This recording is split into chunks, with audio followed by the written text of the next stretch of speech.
Bienvenidos amigos y amigas, este es su podcast Frecuencia SB, transmitiendo desde San Vicente, El Salvador. Pues en esta ocasión vamos a tener un tema muy interesante y para ello nos acompaña un gran amigo, colega del trabajo, y el tema de este día es geografía de San Vicente y pues obviamente una descripción de la evolución del territorio en el cual nos encontramos. Para ello, como les decía, tenemos a nuestro buen amigo Agustín Hernández de la Cruz, para quien un fuerte aplauso, la audiencia de Frecuencia SB. Bienvenido, Agustín. Muchas gracias, Luis. Es para mí un placer el estar aquí contigo, compartiendo este micrófono, compartiendo especialmente las ideas e intentando explicarnos algunas cosas y a lo mejor poniéndonos claros en unas y buscando o encontrando más preguntas que respuestas en otras, ¿no? Excelente. Pero yo creo que por ahí va la idea, ¿no? Buenísimo, gracias. Y bueno, gracias por el espacio. Sabemos de que pues, tiene muchas ocupaciones, pero agradece la audiencia que usted esté por acá porque son temas que realmente nos generan duda. Y lo que usted dice, bueno, hay que preguntarse, ¿verdad? ¿A dónde estamos? ¿Por qué estamos aquí? Y para ello, pienso que esta plática va a ser muy interesante y que va a abonar para que nuestros oyentes puedan formar criterio, ¿verdad? Y puedan tener conocimiento de muchas temáticas que a veces realmente no nos preocupamos por entender. Nada más, amigos, les voy a platicar, ¿verdad?, acerca de la hoja de vida de nuestro buen amigo Agustín. Él es ingeniero agrícola, graduado de la Universidad de El Salvador. Tiene estudios de maestría en medio ambiente y recursos naturales de la Universidad Autónoma de Barcelona. Es parte del grupo de investigación volcanológica de la UES, el GIV-UES. Y tiene una maestría en geología con especialidad en riesgos geológicos de la Universidad de Barcelona. Actualmente se encuentra elaborando su tesis doctoral en Ciencias de la Tierra. Además, Agustín es profesor universitario del Departamento de Ciencias Agronómicas de la Facultad Multidisciplinaria Paracentral de la UES y también es profesor de maestrías en diferentes campos de la Universidad de El Salvador. Agregar que él tiene publicaciones en revistas indexadas y también es presentador en diferentes congresos referentes a su área de investigación. Así que bienvenido. Creo que aquí con esto que acabo de mencionar hay una vastedad de conocimiento que trataremos de comprimir, Agustín, en un pequeño par de minutos, pero yo creo que de eso se trata. Este espacio es para socializar el conocimiento. Y qué bueno que tengamos a gente especialista como usted que pueda compartir con nosotros, porque yo creo que el conocimiento es para eso, para divulgarlo. Y sobre todo usted como un investigador, creo que es parte también del quehacer de los investigadores dar a conocer, ¿verdad?, todo el trabajo que se está haciendo. Así que bienvenido y pues a comenzar. Yo agradecerte, Luis, perdona que medio te interrumpí. No, para nada, adelante. Agradecerte la oportunidad, específicamente por dar este espacio y felicitarte también por tener este espacio, porque realmente todo cambia, ¿no? Hace años el conocimiento era poder, y tenías el conocimiento y te lo guardabas y celosamente y que nadie se enterara de lo que sabías. Ahora es al revés. Ahora el conocimiento tiene que compartirse. Si no se comparte, no sirve de nada. Si yo sé algo y me lo quedo, pues no sirve de nada. Yo me iré de este mundo y eso quedará ahí perdido. De hecho, las nuevas teorías, los nuevos conocimientos se generan a partir de esa discusión que se establece entre las personas que conocen y aquellas que tampoco conocen, pero que se interesan en el tema. Y pues sí, yo creo que ya va bien irnos cuestionando la realidad. Vamos a hablar de cosas reales, de explicar, vamos a intentar explicar algunos fenómenos que en apariencia son cotidianos y que están ahí cada día, pero que precisamente casi nunca llegamos a cuestionarlos. Entonces, perdona que te interrumpa, pero por ahí va la cuestión. Para mí, te insisto, es un gran gusto estar aquí contigo y agradecerte precisamente por el espacio que me brindas para poder compartir con quien escucha este podcast, ¿verdad? Lo poco que uno va conociendo a lo largo de su vida. Muchas gracias. Excelente. De hecho, bueno, hay mucho de qué hablar, ¿verdad? Y nuevamente gracias por estar acá. Bueno, a manera de introducción para comenzar a hablar de la temática, yo creo que la historia de de la vida como tal es súper amplia y pues habría que dedicar capítulos enteros a platicar al respecto. Entonces vamos a tratar de delimitar un poco la discusión a realmente lo que es nuestro territorio, pero para hablar del territorio, o sea, no podemos hablar de lo específico sin tener, digamos, un panorama general. Entonces, comenzaremos un poquito dando algunas gotitas de algunas generalidades, de dónde venimos, porque, bueno, hace un rato fuera de micrófono hablábamos, ¿verdad? Bueno, o sea, ¿y de dónde venimos? Pues hay diferentes teorías, ¿verdad? Del origen de la vida en el universo. Entonces, podríamos hablar del Big Bang, del nacimiento de nuestro sistema solar, de cómo se formó la Tierra, etcétera, etcétera. Pero yo creo que más importante para esta discusión es hablar acerca de nuestro planeta. Podemos comenzar hablando de algunas particularidades de nuestro planeta. Bueno, nosotros como región, bueno, las Américas estamos ubicadas dentro del famoso cinturón de fuego del Pacífico. ¿Qué le parece si empezamos por ahí? Así es, Luis, me parece muy bien. De hecho, quizás una de las cosas importantes que debemos intentar también tener presente casi siempre es que estamos en un espacio dinámico. Ciertamente el planeta Tierra, a él le pasan muchas cosas, ¿no? Y dentro de él suceden muchas cosas. Y lo más común es que no nos enteramos. Y en parte es porque también como la cotidianidad a veces nos empuja a mantener un ritmo de vida, a veces que nos lleva pues a perder la conciencia sobre procesos que están ahí, pero que nunca vemos ni cuestionamos, hasta que de repente hay un terremoto y nos hace pensar, bueno, ¿y por qué el terremoto, no? Entonces, en la medida que el planeta va dando signos, ¿verdad?, de su actividad, de su vida, es que ha ido motivando precisamente a los científicos a ir intentando entender, ¿verdad?, intentando explicar cómo es que este planeta evoluciona, ¿no? Porque ciertamente se comporta como un ser vivo. El planeta, por un lado, se construye corteza, por otro lado, se destruye corteza. Bueno, ayer, fuera del micrófono, también hablábamos un poco sobre eso, ¿no? Y precisamente ahí es donde nos enmarcamos dentro de la parte de lo que casi nos enseñan también en la escuela, ¿no? El cinturón de fuego del Pacífico, ¿no? E incluso cuando estudiamos eso, como casi siempre estamos en la etapa de adolescente, pues lo escuchamos y se escuchó con un oído y salió, como decía mi abuela, entraba por un oído y salía por el otro, ¿no? Entonces tampoco llegábamos a cuestionarnos nada, ¿no? Pero más sin embargo, sí que está ese espacio, ¿no? El cinturón de fuego del Pacífico, que se le llama así porque con mucha imaginación es un anillo, ¿verdad? Porque no tiene sitio donde empieza ni donde termina, sino que podemos empezarlo y terminarlo en cualquier sitio, ¿no? Y a ese espacio precisamente corresponde Centroamérica, ¿verdad? Entonces, todo ese cinturón de fuego del Pacífico que conocemos, pues tiene características propias. Una de todas es que casi toda es zona de subducción, ¿verdad? Es decir, que es una zona de destrucción de corteza, ¿verdad? Y específicamente en el caso nuestro, que estamos ubicados en la parte central de América, que ahí también hablábamos un poco sobre Centroamérica, sobre las Américas, Norte, Centro y Suramérica, ¿verdad? Veíamos cómo precisamente lo más jovencito que hay de América es centro, ¿verdad? De Centroamérica. Entonces, y también analizábamos un poco cómo ese territorio se va formando, ¿verdad? También ayer te explicaba un poco cómo se distribuyen los materiales en la naturaleza. Esto es importante entenderlo porque precisamente eso nos explica por qué hay montañas, por qué algunos materiales están en un sitio y otros están en otro sitio, ¿verdad? Porque precisamente los ubica, ¿verdad?, de forma natural su densidad. La densidad de un cuerpo, ¿verdad?, no es más que la relación entre la masa y el volumen. Físicamente hablando, la masa es una cantidad constante, ¿no? La masa de los cuerpos es la misma en cualquier sitio del espacio en que se encuentre, ¿no? Pero como no es fácil medirla, ¿verdad?, entonces la referenciamos al peso, ¿verdad?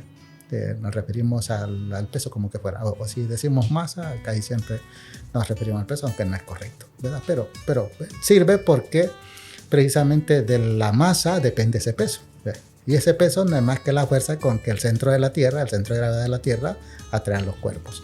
Entonces, Los materiales que tienen más masa están más cerca del centro de la Tierra, del centro de gravedad de la Tierra, ¿ya? Y los que tienen menos masa pues están más en las partes más alejadas del centro de gravedad de la Tierra. Entonces, y así se distribuye, ¿ya? Entonces, eso nos da como resultado que la corteza, que hay dos tipos de corteza terrestre principales, ¿no? Una que es la corteza continental, que es donde está todo lo que sale sobre el agua, ¿verdad? Lo que está sobre los océanos, la corteza continental.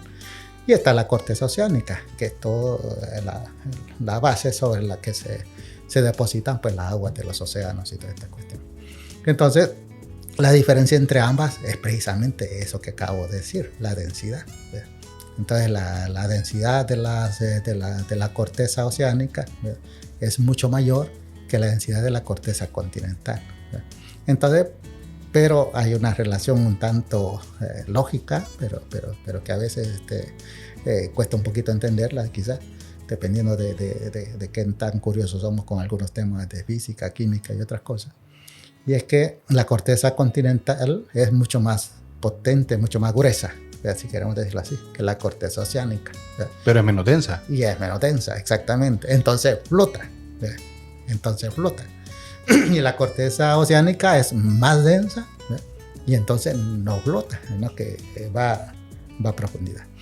De hecho, si hablamos de composición, entonces pues, es necesario decirlo, que los minerales que encontramos en la parte continental son menos densos que los minerales que encontramos en la parte de la corteza oceánica. Y si luego hablamos ya de cómo es que se va produciendo esa evolución de ambas cortezas, entonces quizás sí que vale la pena apuntar de que la corteza oceánica pues viene sufriendo una cierta compactación. La corteza oceánica se inicia a formar en la zona de los dorsales oceánicos, que es una zona de separación de las placas tectónicas. Ahí está lo nuevito. Entonces, a medida se va alejando de ese punto, el mismo peso, vamos a decir así, del agua y todo esto, pues va haciendo que eso se vaya como apelmazando, como decimos nosotros, se va apelmazando. Entonces, y la parte más distal, ¿verdad?, es precisamente donde se da la subducción, ya para llegar a El Salvador, ¿no?, que es donde se da la subducción, ¿verdad? Entonces, porque es la corteza que ha tardado desde allá, cuando se formó inicialmente en la zona de las dorsales, ha ido avanzando a razón de, bueno, dependiendo del sitio, más o menos se va alejando más o menos a razón de uno, dependiendo de repetida, pero podrían ser en promedio unos 5 centímetros cada año, ¿verdad? Entonces quiere decir que ese es el tiempo que, si eso multiplicamos por la distancia, ¿verdad?, podemos sentir determinar más o menos cuántos años tiene de vida la corteza que está subduciendo bajo, en nuestro caso, la placa del Caribe, ¿no?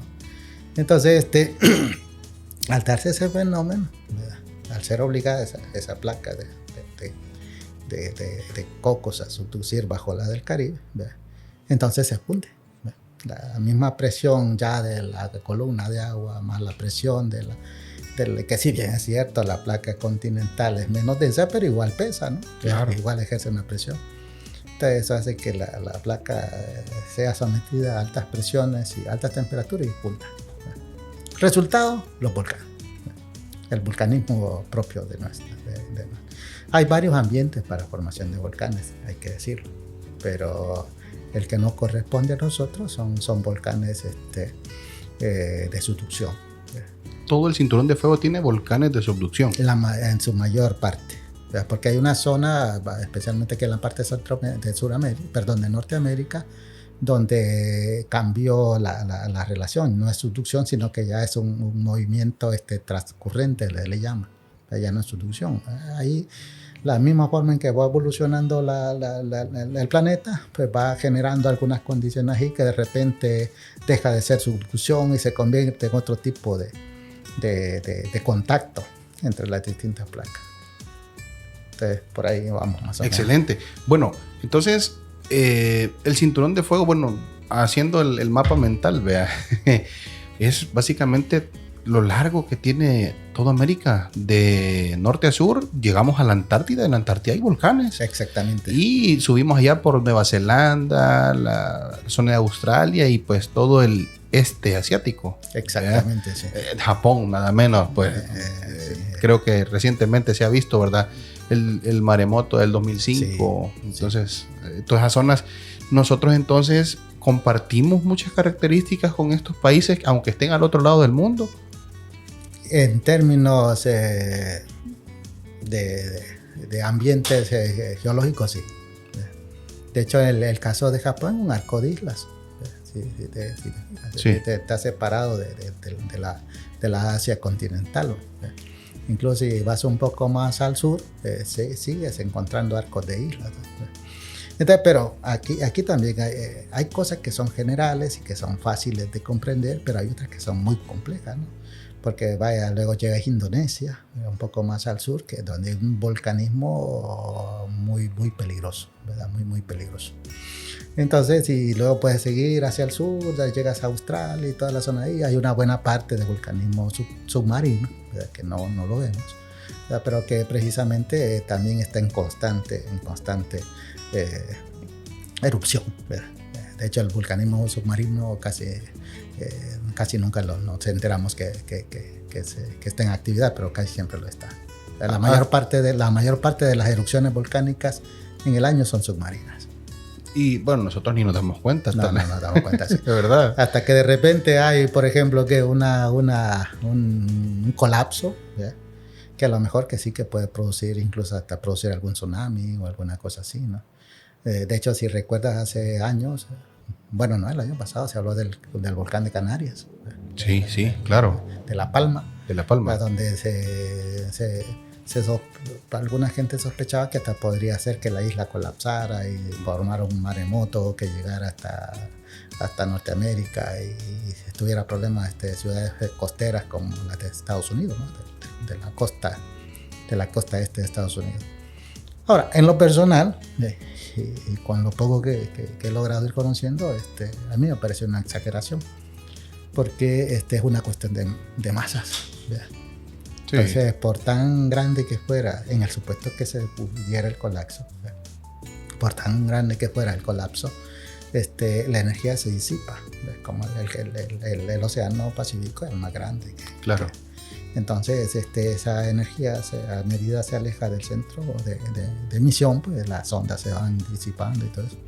De hecho, esos mismos investigadores, que serán unos investigadores ingleses, que han hecho la teoría esa del colapso y el posible impacto sobre la costa estadounidense, ellos mismos montaron en laboratorio, una simulación, y les dio precisamente que sí que van a llegar olas anómalas, porque el término correcto del tsunami es ola anómala.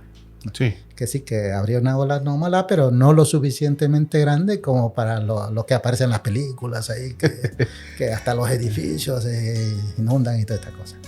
Entonces, a veces hay dentro de la misma geología incluso está de la tendencia catastrofista, ¿verdad? Entonces hay muchos fenómenos que en apariencia pueden haber sido catastróficos, pero que en realidad han ido poquito a poco a lo que hablábamos ayer del Everest. Es la mayor elevación del mundo, del planeta. Pero sí que hay terremotos en toda esa parte, todo esto porque está la colisión. Sí. Pero no es algo que de golpe, que no ves nada y que de repente ya está ahí. Es decir, eso no. Es un proceso. Sí, es un proceso. Que en algún momento pueden llegar a darse fenómenos que se consideren catástrofes. Sí, hay que decirlo y hay que tenerlo claro. Pero que sean tan exagerados como eso, tendríamos que hablar de los meteoritos, sí, para podernos asustar un poquito. Sí. Yo creo que hay bastante ciencia ficción de por medio, o sea. Pues no mucha. No, o sea, me refiero a que hay bastante ciencia ficción, digamos, relacionada a ese tipo, porque de hecho yo hace poco estuve en el cine viendo una película que se llama Moonfall, que es de mareas ocasionadas por un problema en la luna. Ajá. Entonces, sí. Por eso digo, o sea, hay, digamos, el mundo cinematográfico siempre le ha apostado a eso de los temas apocalípticos. Me refería no al hecho de que pueda ser mentira, sino que o sea, la gente lo piensa. Es que es normal, Luis, porque incluso yo antes de que me metiera a andar leyendo, estudiando estos fenómenos, pues yo le encontraba sabor a ese tipo de películas. Sí. Pero desde que ya conozco alguna cosita, porque la verdad es que el conocimiento es tan grande que uno llega a saber poco. Pero desde que sé unas 2 cositas sobre eso, ya las siento aburridas y incluso ya no me invita a una película de esas que han hecho varias sobre, por ejemplo, el terremoto de San Francisco. La falla de San Andrés. La falla de San Andrés y todo esto que son cosas que no tienen ni piecito ni cabeza, ¿verdad?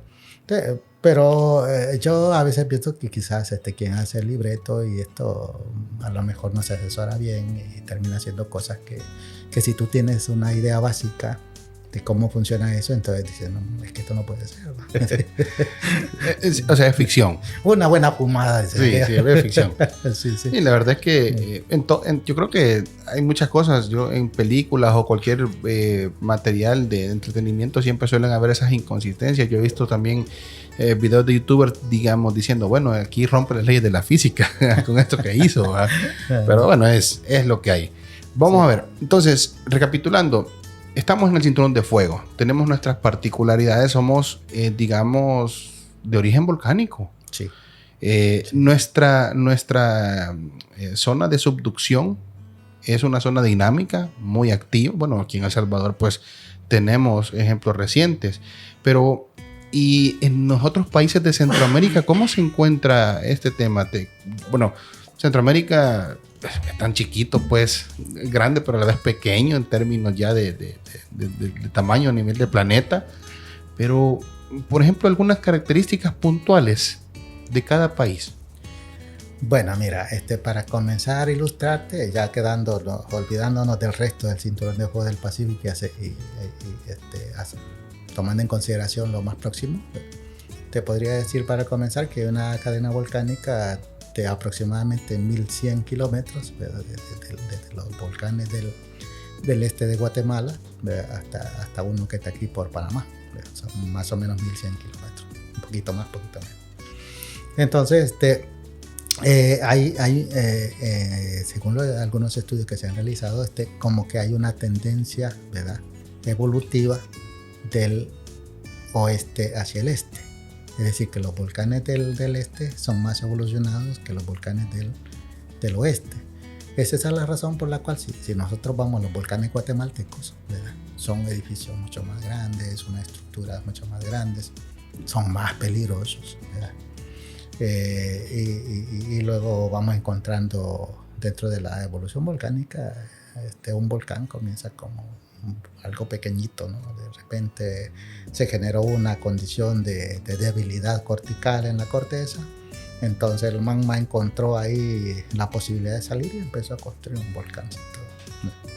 Entonces todo ese sistema se va desarrollando, se va caracterizando en la medida en que ese magma va saliendo, va eruptando. Entonces, un magma,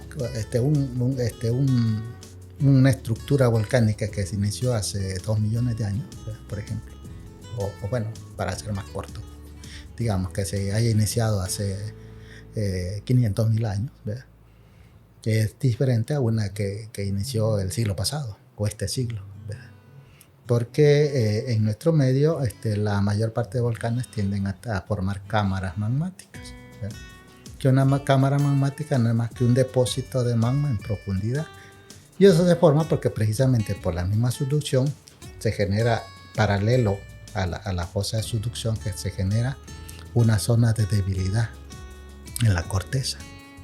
Entonces esa zona de debilidad es la que utiliza ese magma que se produce a partir de la fusión de la corteza.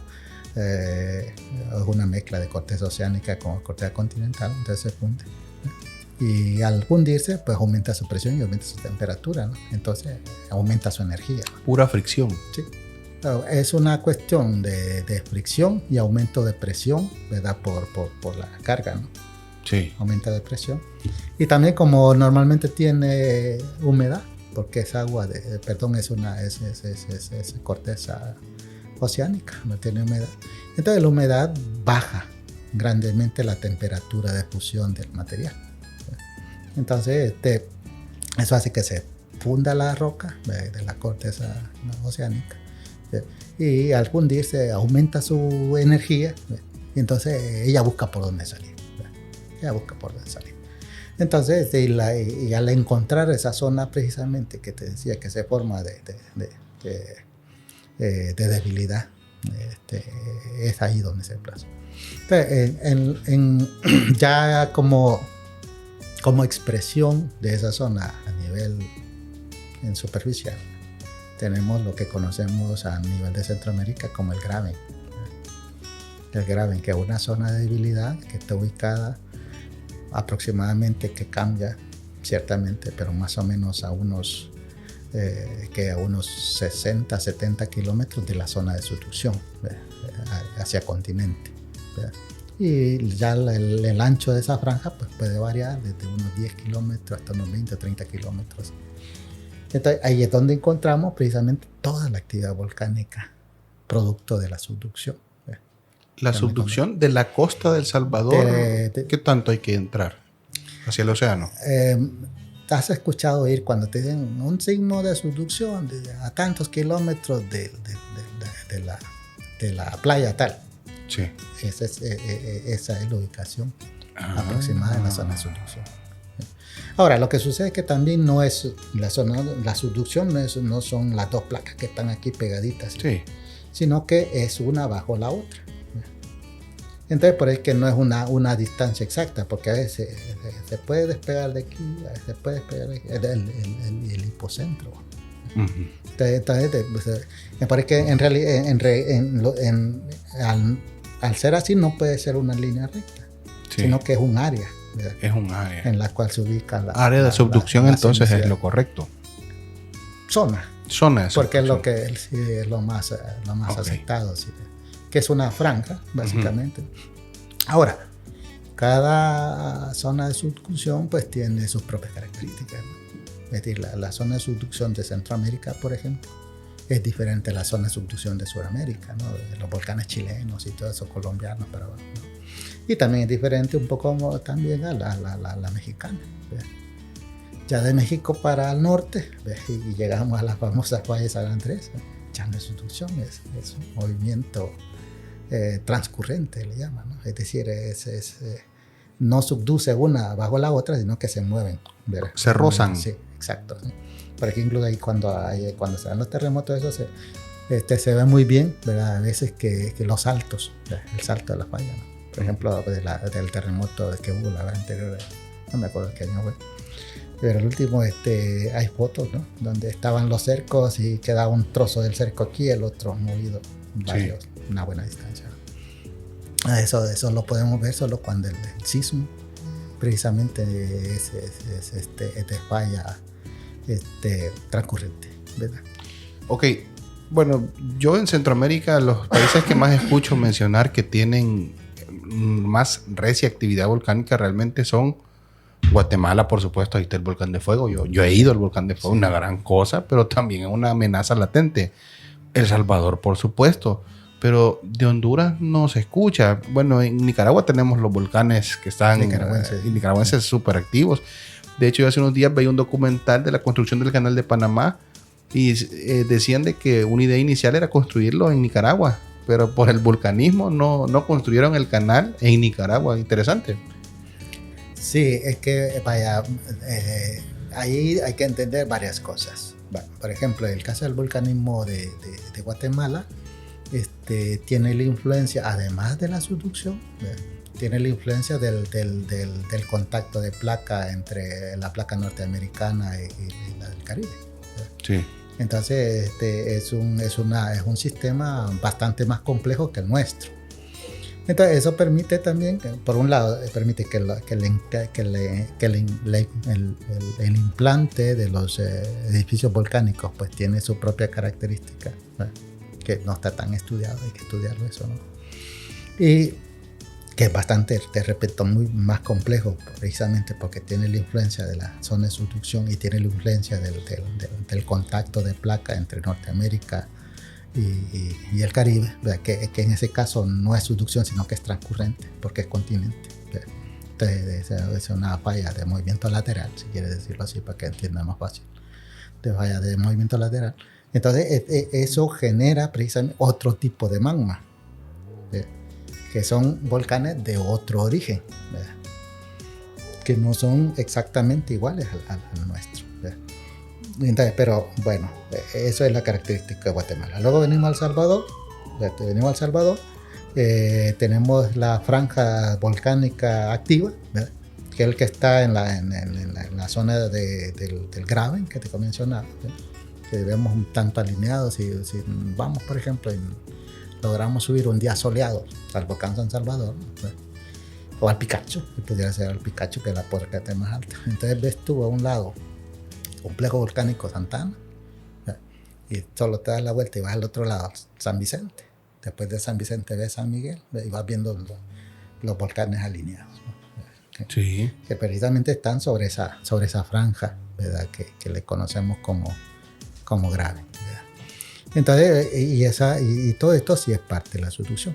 Ahora, en el caso nuestro, desde El Salvador, tenemos al norte la zona de Metapán, ¿verdad?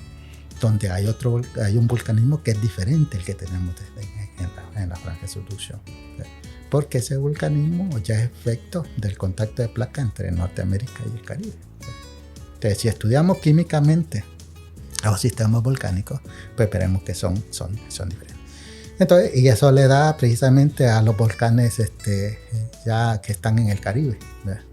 Digamos, el contacto de placa de Norteamérica y el Caribe pues, se va precisamente por ese sector.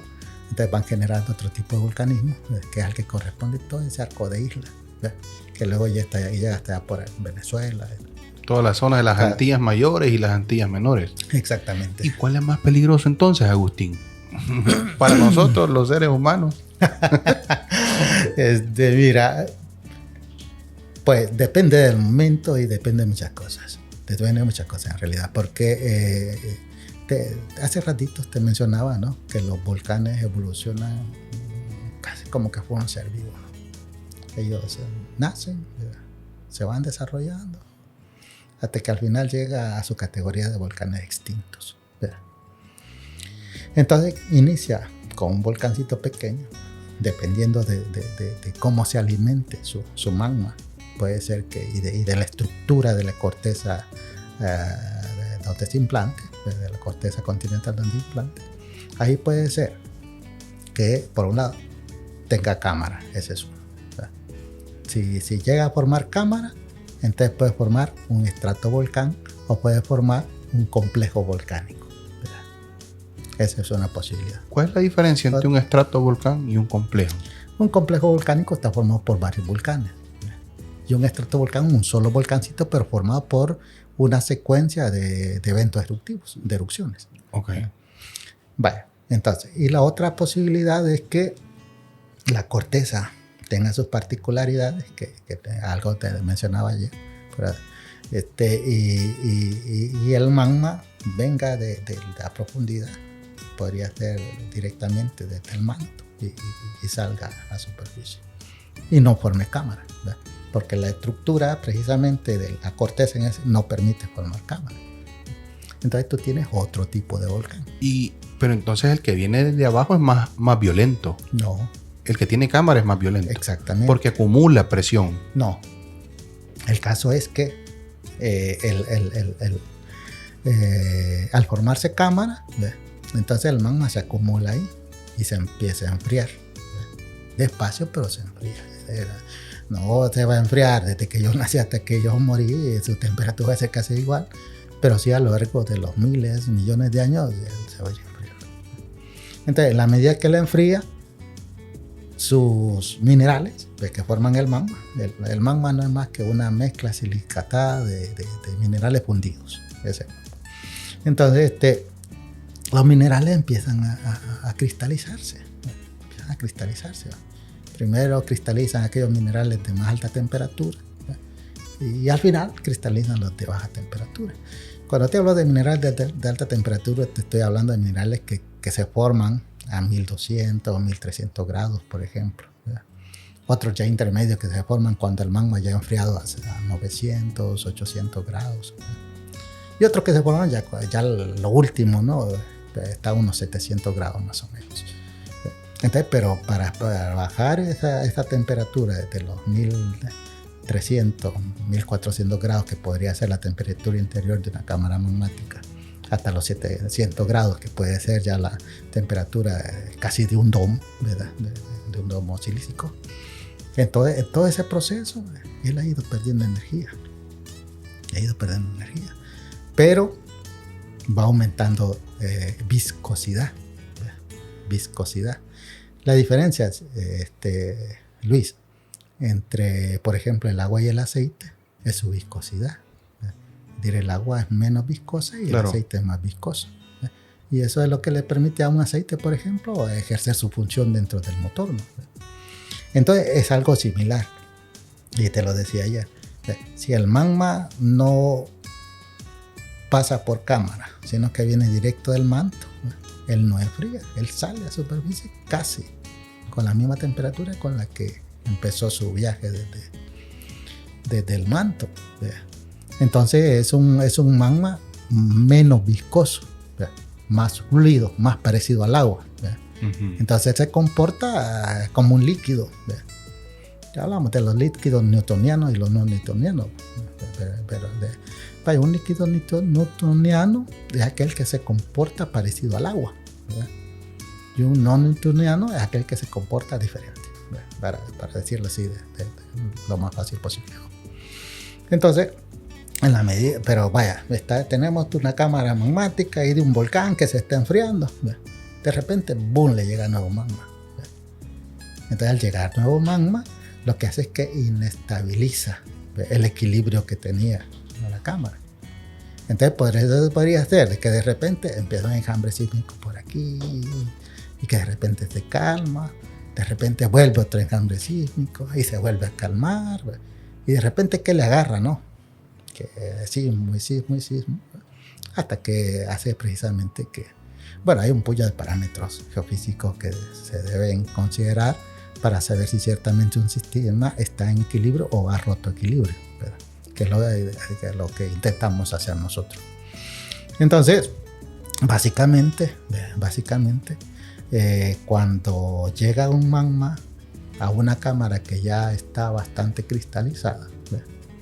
Entonces el magma que va a eruptar, ¿verdad?, es más viscoso, ¿verdad? Es más viscoso, ¿verdad?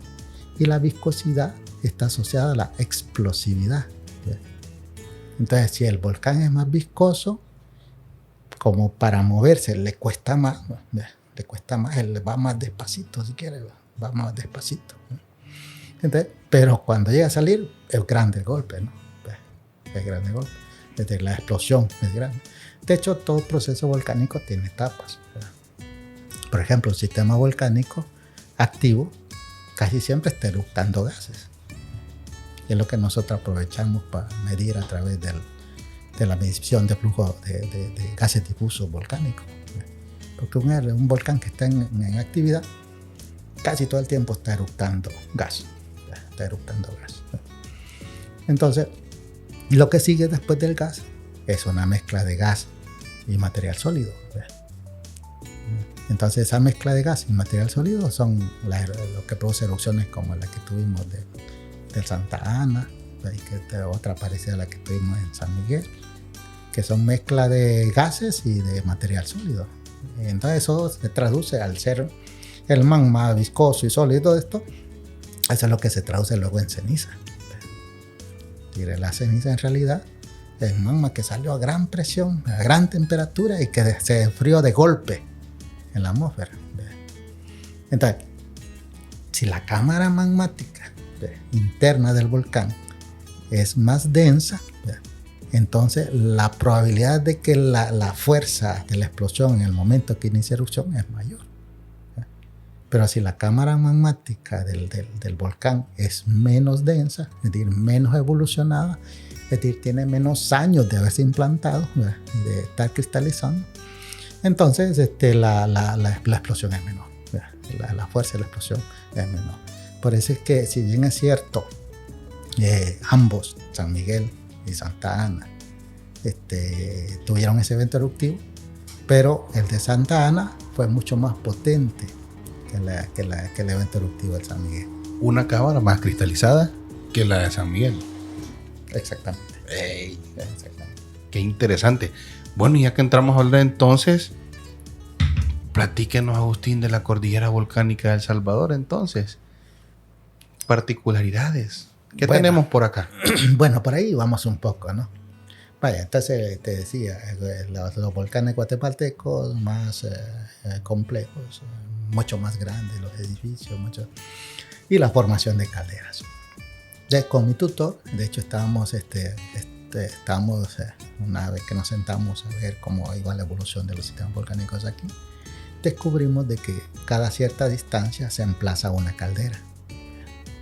Cada cierta distancia se va a emplazar una caldera. Más o menos la distancia entre una caldera y la otra hasta más o menos de unos 40, 60 kilómetros más o menos. Entonces, y la otra cosa interesante que vemos aquí es que como que van evolucionando de oeste a este. Es decir, que las cámaras, los volcanes, las calderas más evolucionadas están más al oeste y las menos evolucionadas están más al este.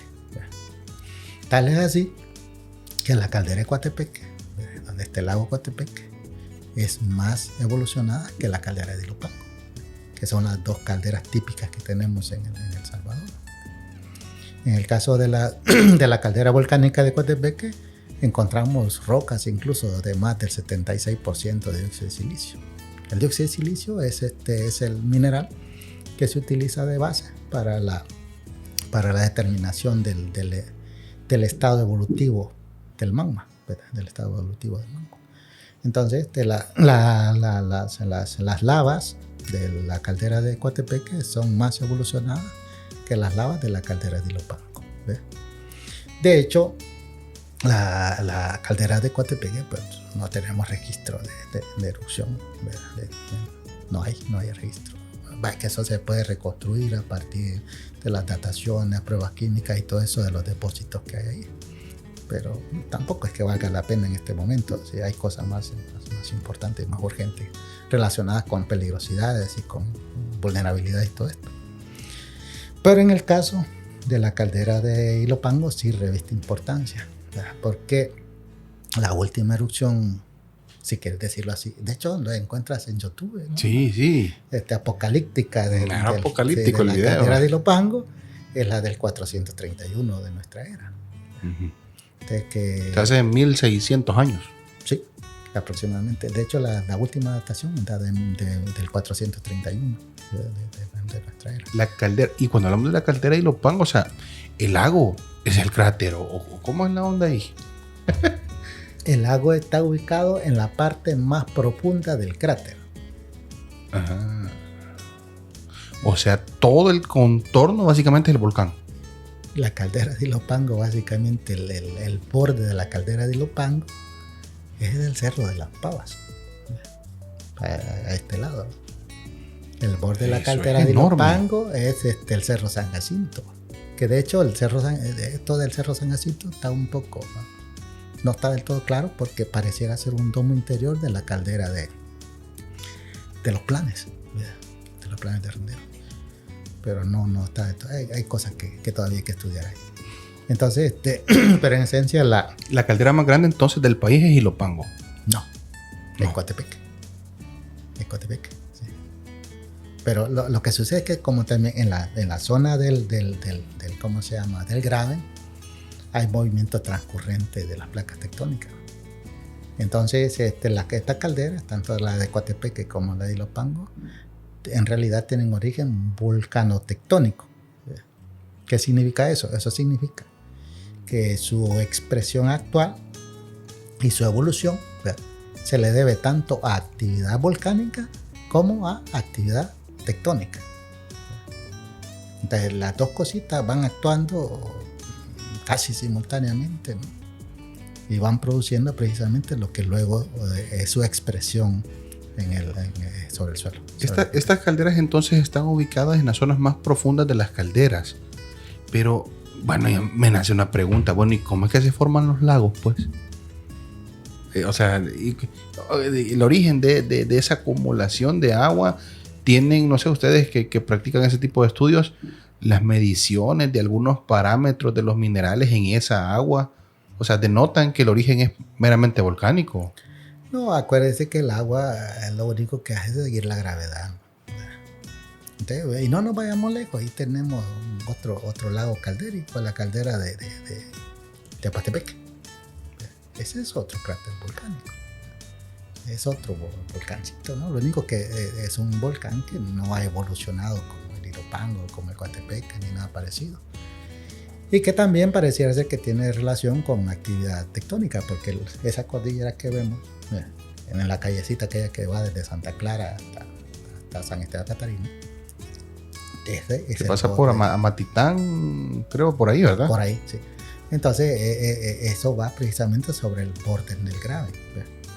Aunque, y era lo que íbamos a hablar, pero ya lo saltamos, ¿no? Tenemos el campo volcánico Apastepec, que son conos. Algunos son conos, otros son cráteres, como el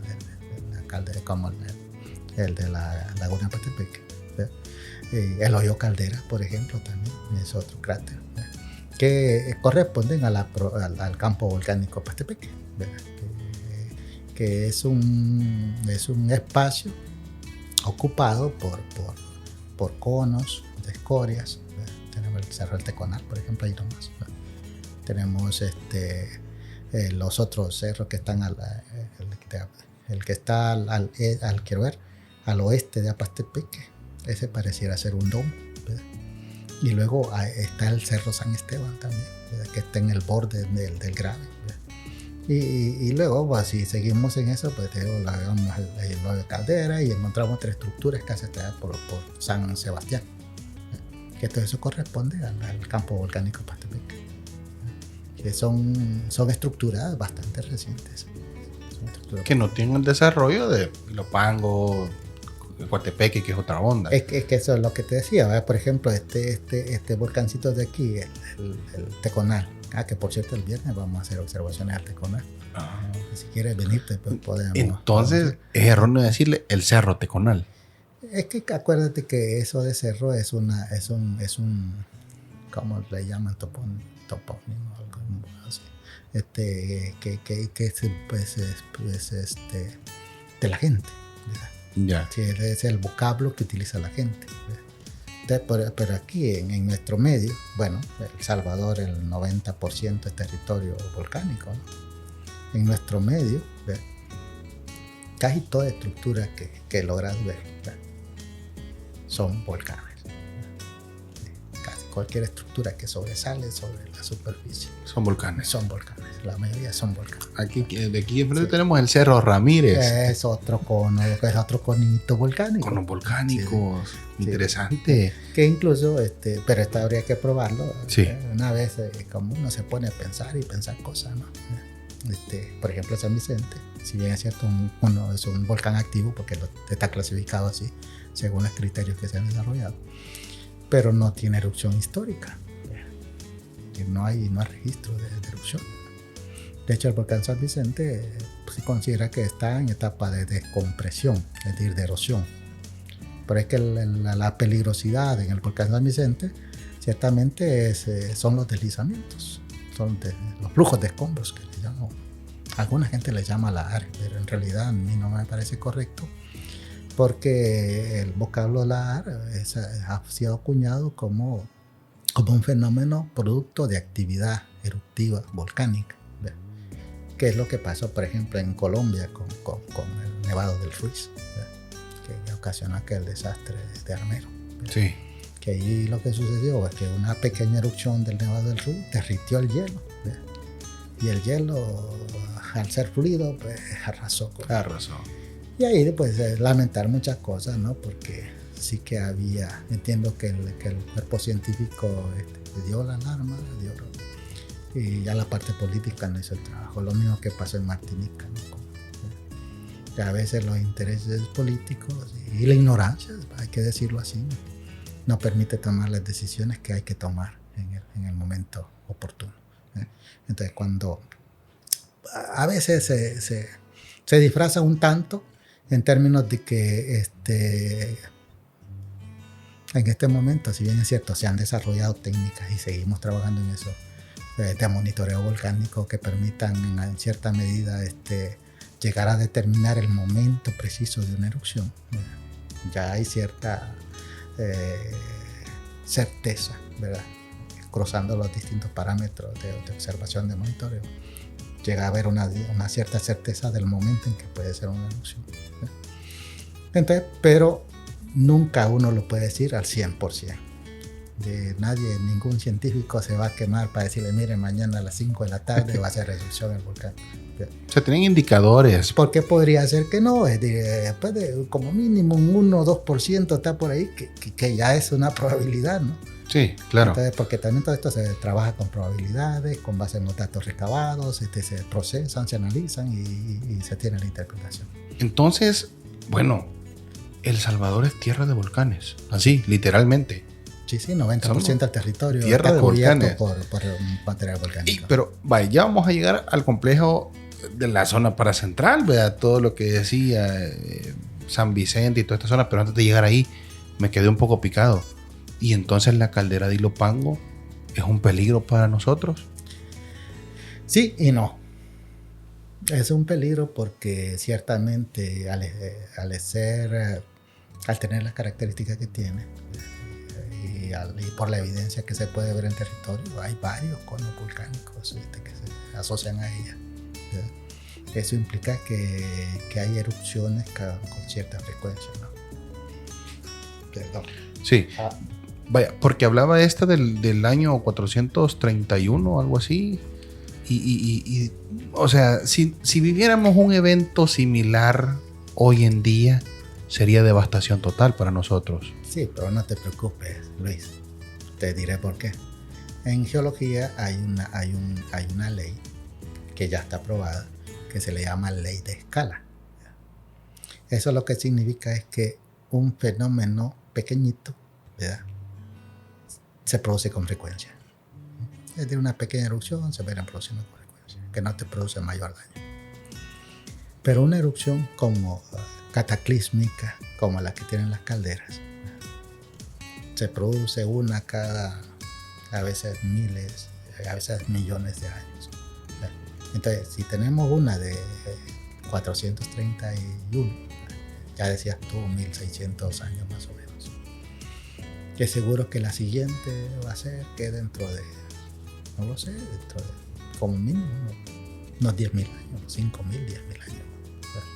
De nosotros no va a haber ya ni rastro, a lo mejor ni siquiera la raza humana, ¿no? Vamos a estar habitando Marte. Sí. Ahora, que hay más calderas en el mundo, eso sí. Sí. Por ejemplo, aunque no nos compete, pero Yellowstone, Estados Unidos, es una caldera muy peligrosa, por cierto. Y ellos la tienen bastante bien monitoreada y le dan seguimiento. Pero es una que entiendo, no estoy del todo seguro, pero no me quiero quemar con eso, ¿no? Pero que entiendo que sí, que como que el periodo, porque se calculan periodos de recurrencia. Sí. Con base en la evidencia de las erupciones que han habido, uno calcula el periodo de recurrencia y ese periodo pues es más o menos cierto intervalo de tiempo. Entonces, algunos estudios que han hecho dicen que ya están en periodo de tiempo, ¿no? Ya estamos en el plazo. Sí, en el caso de Yellowstone. Pero ese plazo puede ser ahorita, pero puede ser en 1000 años. Sí. Por la misma razón que como la escala geológica. Exacto, la escala sí. Entonces puede ser que igual sean 1000, sean 2000, sean 3000 años de más o menos sí. que hay que esperar para que se produzca.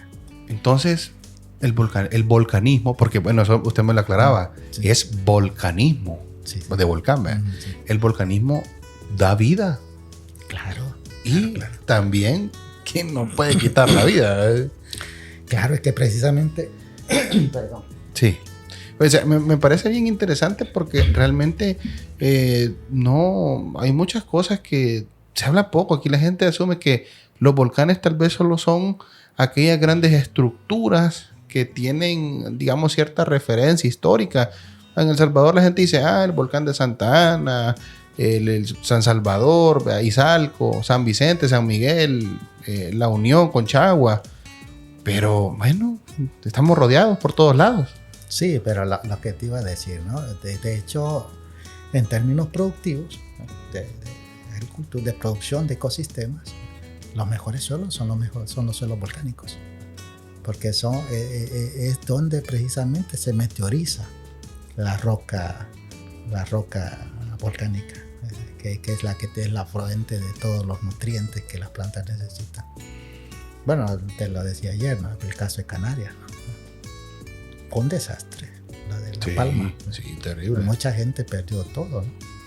Pero si no fuera por eso que ocurre cada cierto tiempo, ¿verdad? No existirían las islas de Canarias. No, esa gente no podría vivir ahí, no tendrían de qué vivir. Así es. Entonces, la naturaleza pues va generando condiciones. Y como ya nosotros también lo decimos, ¿no? Es que el problema no son los fenómenos, sino que el problema es lo que la gente hace.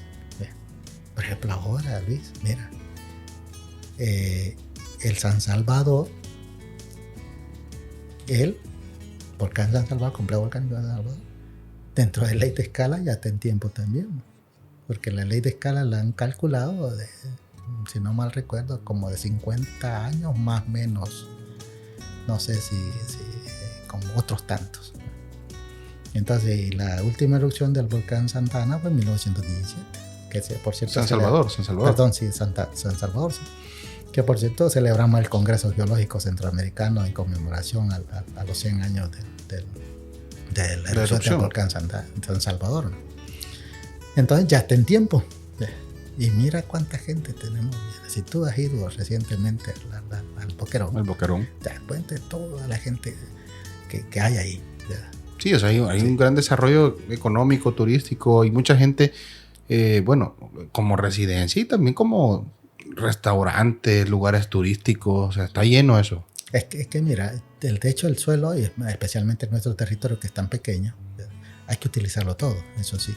Pero hay zonas que no deberían utilizarse de residencia. Porque precisamente, imagínate cuando el San Salvador, que es cuestión de tiempo, entre en crisis, ¿qué se va a hacer con toda esa gente?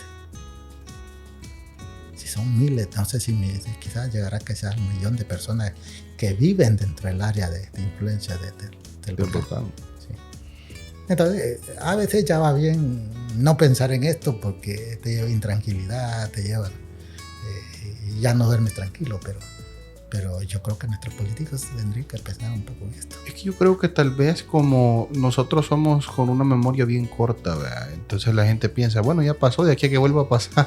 Es que es lo mismo que pasa aquí, que es un tema que creo que lo íbamos a abordar después, pero por ejemplo los fenómenos que pasan en nuestro entorno, ¿no? Los deslizamientos y lo que pasó en 2009 en Verapaz. Todo el tema de peligrosidades naturales. Sí. Entonces, si los fregados de esto es que, por ejemplo, hay un deslizamiento, ¿no? Un corrimiento de tierra o soterra un pueblo, ¿verdad? ¿Qué es lo primero que hacen? Ir a traer las máquinas y limpiar. Y a volver a instalarse ahí. Exacto, y eso va a volver a pasar. Sí. Entonces, lo que pasa es que también dentro de nuestra cultura se vende como aquello de la resiliencia, ¿no? Es decir, tu capacidad de sobreponerte, ¿no?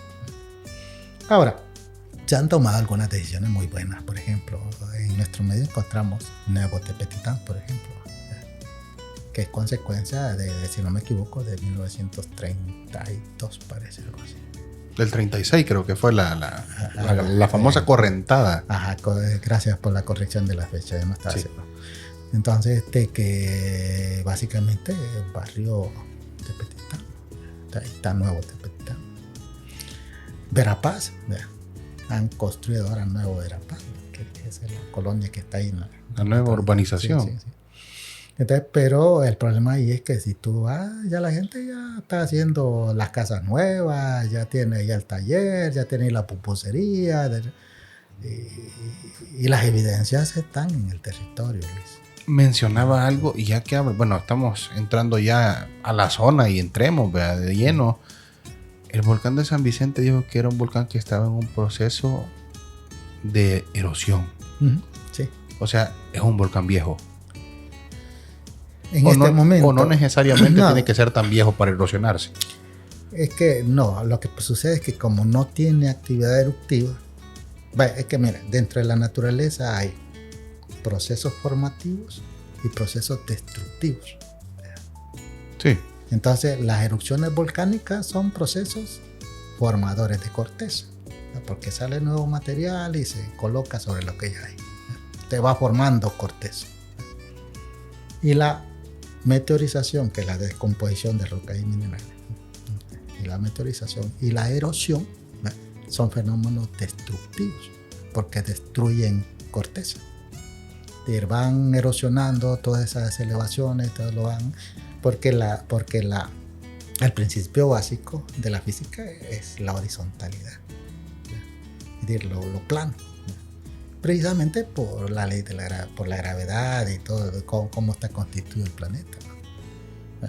Entonces, lo normal es que los cerros, los volcanes se vayan erosionando hasta que queda plano eso. En algún momento, si no hubiera fenómenos que construyen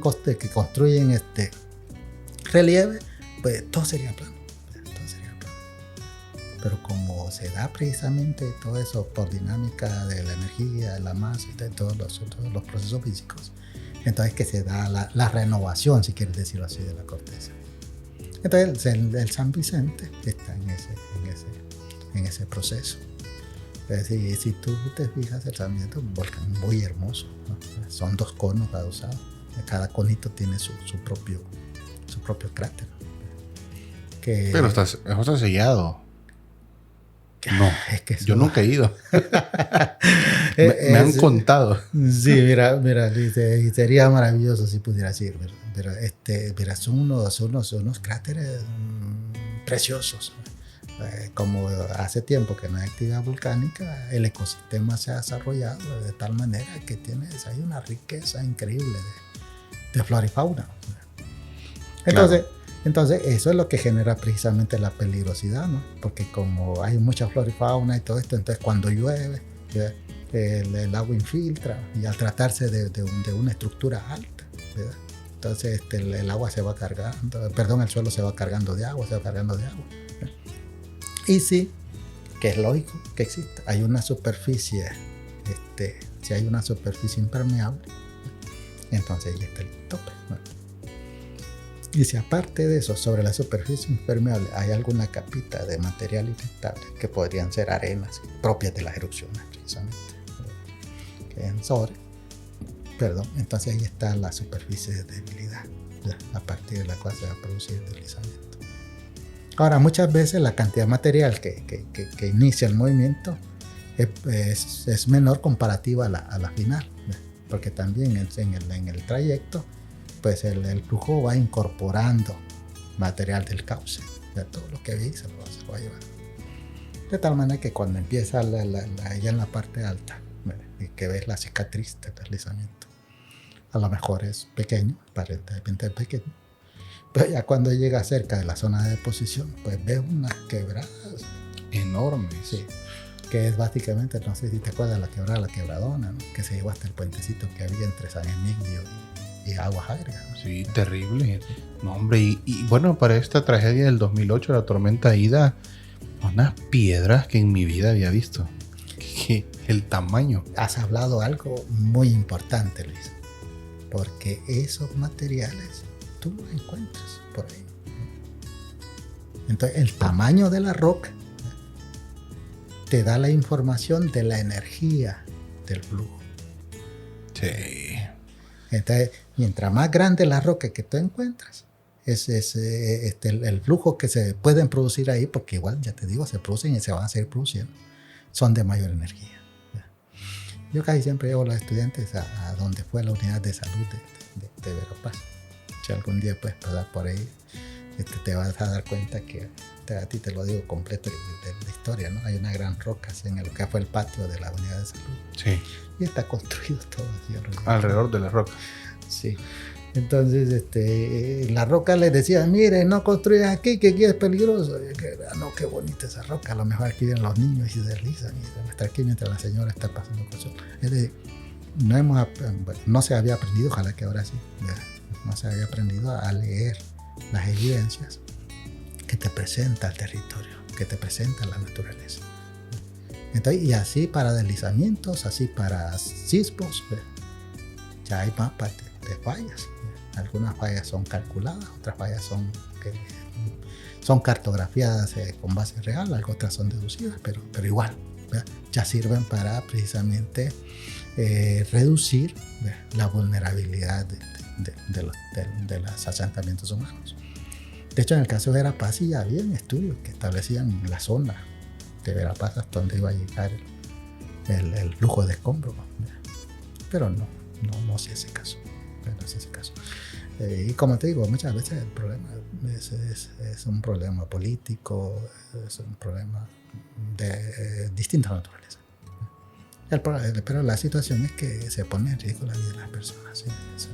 Entonces, de una u otra forma, todas las, estructuras volcánicas en algún momento se van a erosionar. Sí.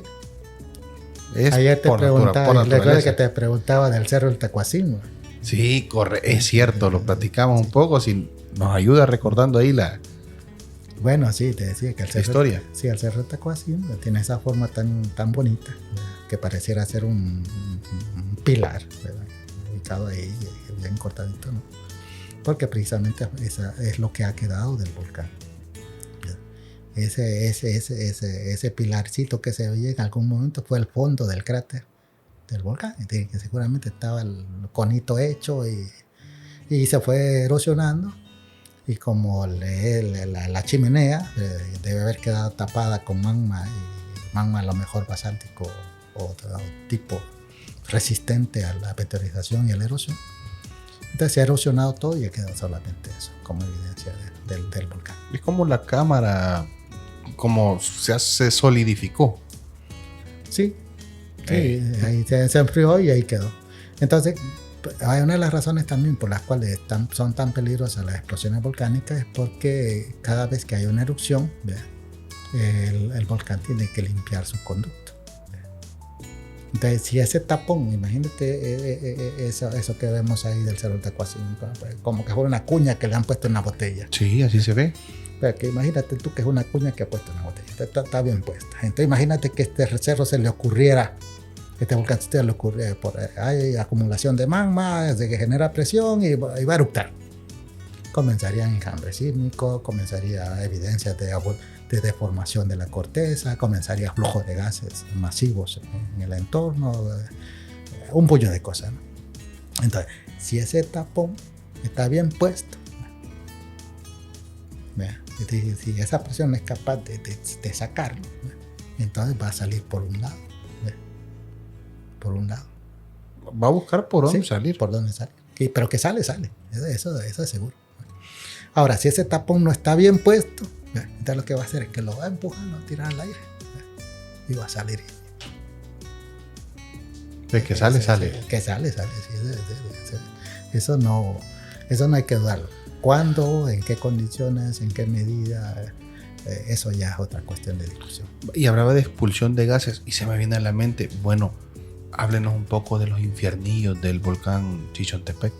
El volcán San Vicente, mira, tiene dos zonas pumarólicas, le llamamos campos pumarólicos.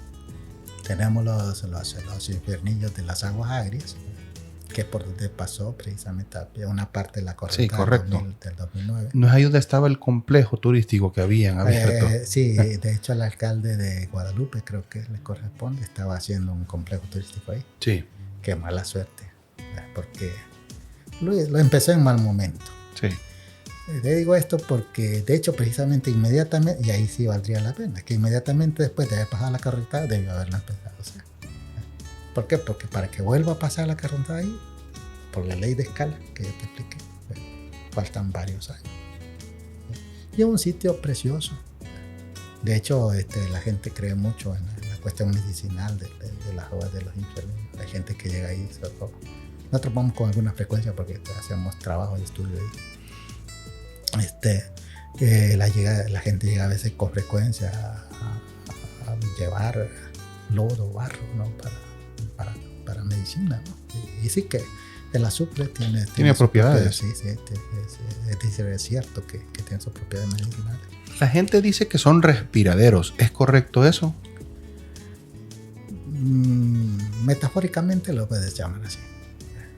Porque aunque un respiradero, acuérdate que es inhala y exhala. Exacto. Y ahí solo para afuera. Solo, ¿no? Para afuera.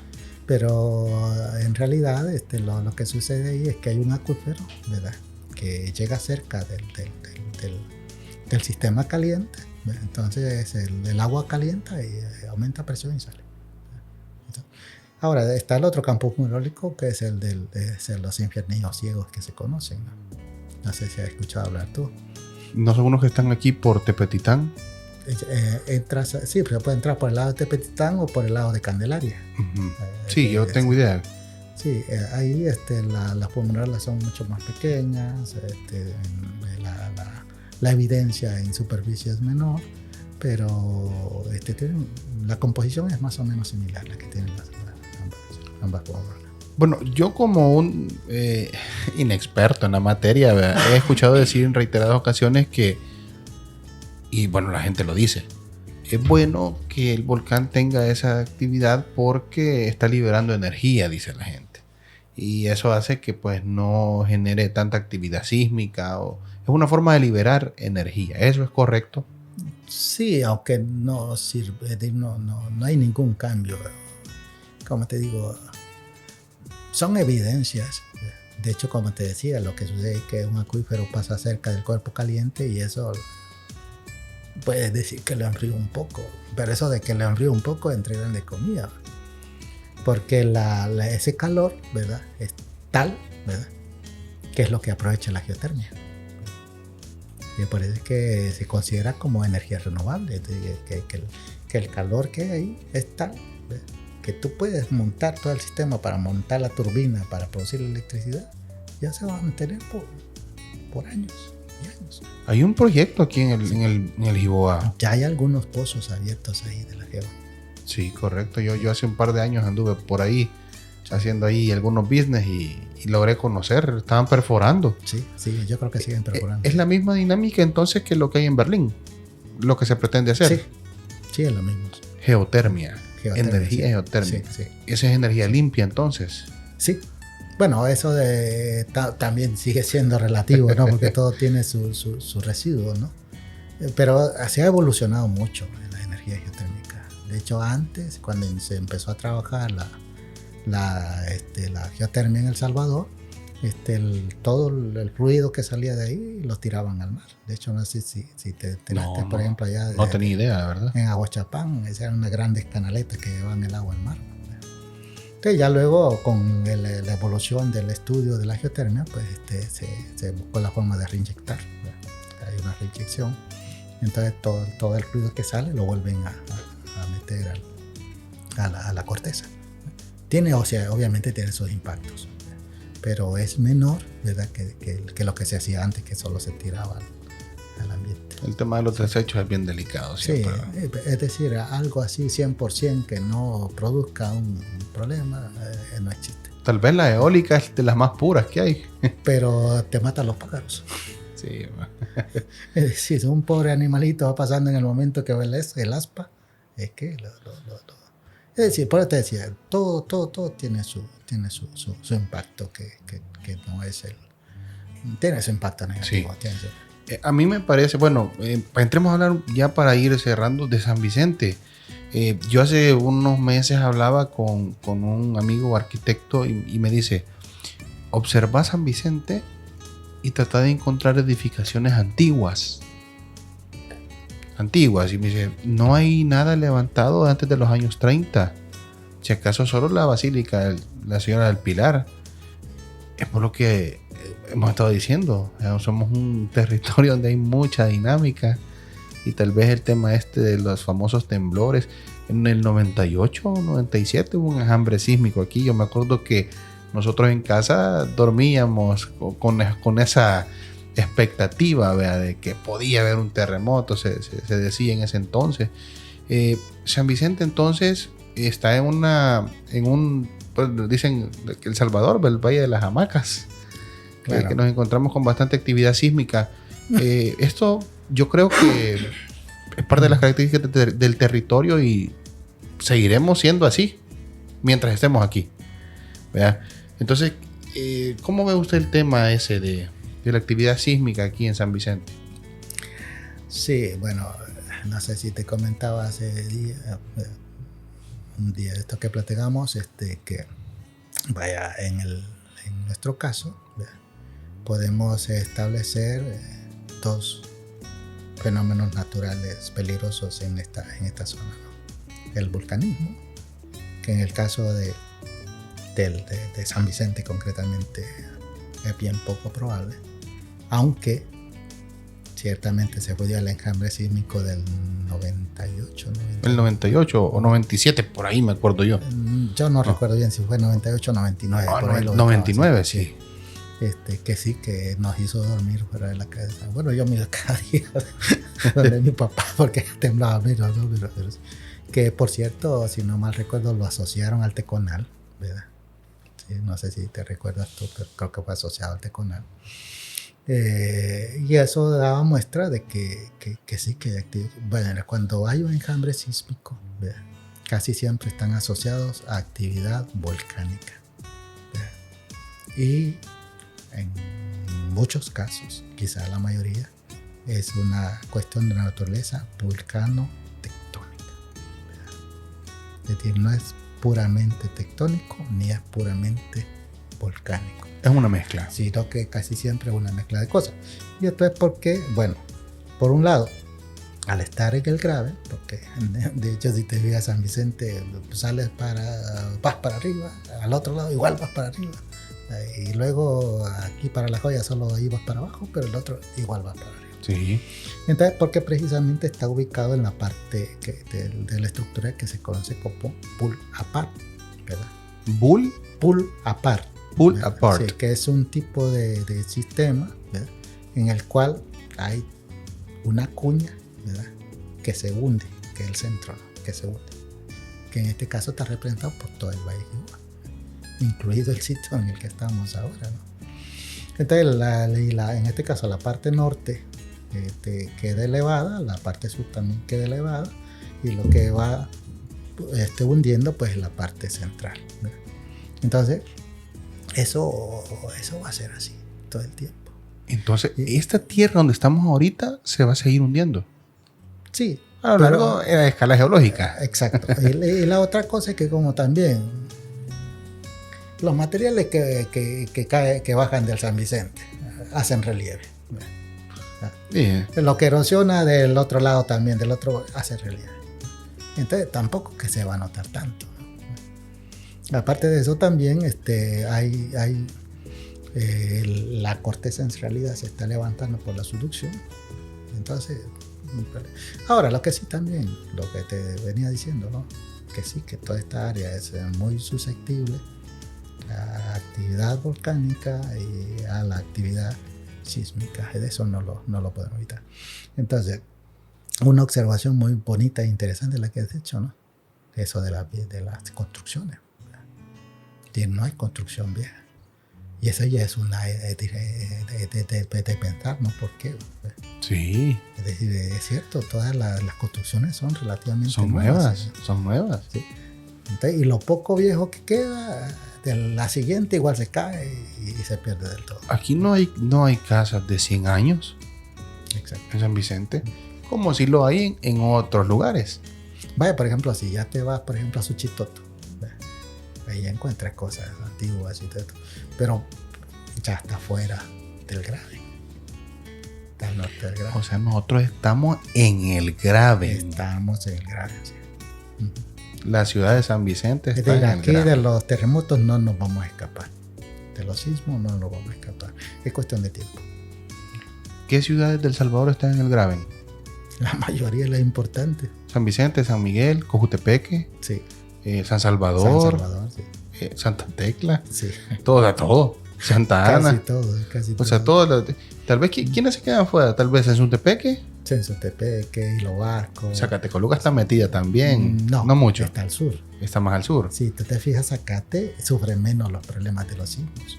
Sí. Y está precisamente entre la franja del grave, que es sensible, y la franja de subducción. Sí. Entonces, pero por la ubicación que tiene, el efecto de los sismos es menor. El efecto de los sismos es menor porque la zona, el pedacito en el que está, se comporta más como pieza única. El cambio que aquí no, es decir, aquí hay tanto fracturamiento, ¿verdad? Que incluso no sabes ni siquiera si la mitad de tu casa está en una franja y la otra está al otro lado. En concreto, si pasa una falla que te parte la casa, no lo sabes. Sí, es impredecible eso, o sea, se puede saber, sí. De hecho, sí, bueno, cuando se hacen los cimientos y todo eso, se puede ver. También cuando se puede hacer algunas... De hecho, cuando abren pozos y todo eso, pues debería aprovecharse para ver cómo está la estratigrafía de la zona. Porque eso permite precisamente saber cuál es cuál va a ser el comportamiento del material en el momento del sismo. Que sobre eso pues habría que hablar muchas cosas, ¿no? Que una cosa que se llama como efecto de sitio. A veces los sismos no son tan fuertes, pero si el material sobre el que están ubicadas las infraestructuras tiene efecto de sitio, entonces son más vulnerables y es más fácil que colapsen o que se dañen que si el material sobre el que están no tiene efecto de sitio. Porque incluso, fíjate bien, en San Salvador, los edificios que se caen más fácil, ¿verdad? Son los que están sobre ceniza volcánica, por ejemplo, porque la ceniza volcánica tiene efecto de sitio. Es decir, lo que hace es que en lugar de atenuar la onda, la magnifica.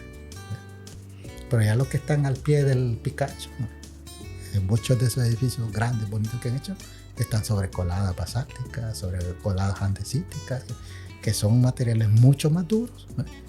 Que no tienen ese efecto de sitio.